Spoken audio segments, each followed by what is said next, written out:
तारीख़ी railway station Taxila 1881 को तमीर किया गया। 1990 की दहाई इस रेलवे स्टेशन की रौनक चहल पहल काबिल दीद थी। मुसाफिरों का रश और घोड़े टांगों का हजूम इस बात का गवाह था कि रेलवे पाकिस्तान माशी और तहज़ीबी एतबार से काबिल रश्क है।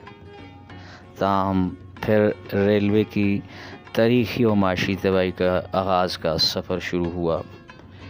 अली मस्जिद के सामने ये इमारत भी रौनक से भरपूर और पूरी आबोताब के साथ खड़ी थी।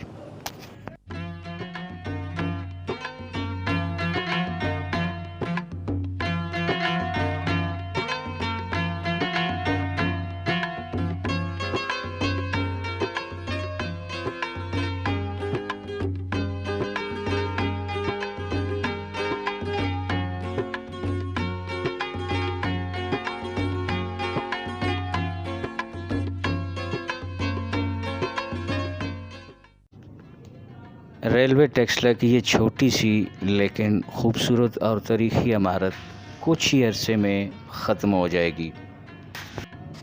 जैसे मेन बाज़ार टैक्सला में माजी की तारीख़ी इमारत ख़त्म हो चुकी हैं और माजी का किस्सा बन चुकी हैं, इसके नामो निशान भी कुछ अरसे में ख़त्म हो जाएंगे।